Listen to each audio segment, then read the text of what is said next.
प्रशासनाला तिथे सूचना दिलेल्या आहेत।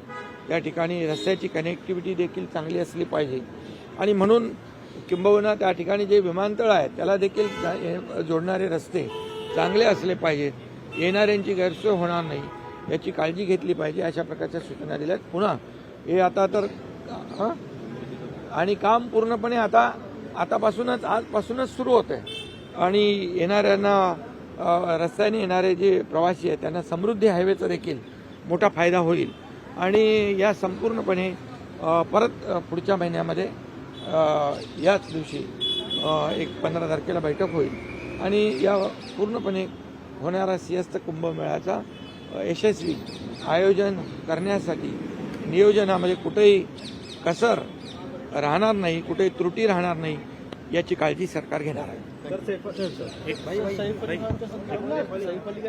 संदर्भामध्ये प्रश्न विचारले जात आहे सह्याद्रीवर, त्याच्याविषयी उपमुख्यमंत्री शिंदे माहिती देत होते। आणि दुसरीकडे सैफ अली खान हल्ला प्रकरणामध्ये संशयित आरोपी ताब्यात आहे।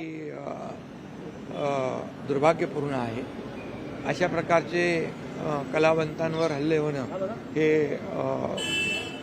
अतिशय चुकीचं आहे, परंतु त्या ठिकाणी ज्याने हे केलेलं आहे त्याला अटक झालेली आहे आणि प्राथमिकदृष्ट्या चोरीच्या दृष्टीने चोरी करण्याच्या दृष्टिकोनातून ही घटना घडल्याचं प्राथमिक माहिती आहे, परंतु यामध्ये अगदी पोलीस आणि गृह विभाग या संपूर्णपणे मुळाशी जात आहेत आणि सैफ अली खान यांच्या कुटुंबाला देखील सुरक्षेचा त्याची सरकार काळजी घेईल आणि इतरही जे आहेत लोक त्यांची काळजी, शेवटी सुरक्षेची काळजी प्रत्येक नागरिकाची ही आमची जबाबदारी आहे सरकार म्हणून। त्यामुळे अशा घटना पुनरावृत्ती होऊ नये यासाठी देखील आम्ही पूर्णपणे काळजी घेऊ। पालकमंत्री पदाचा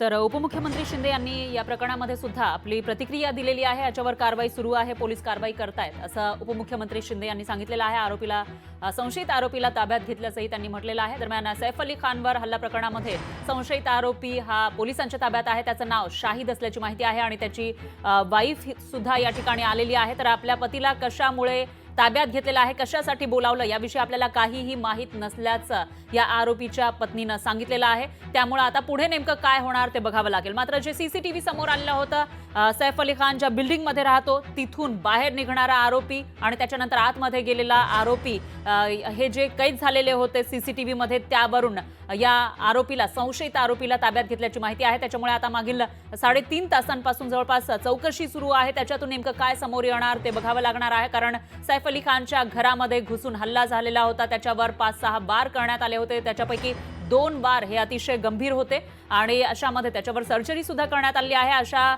या सगळ्या परिस्थितीमध्ये जो आरोपी आता ताब्यात आहे तोच तो आरोपी आहे का ज्यानं सैफ अली खानवर हल्ला केला, याविषयी पोलीस कधीपर्यंत अधिकृत माहिती देणार याकडे सगळ्यांचं लक्ष आहे।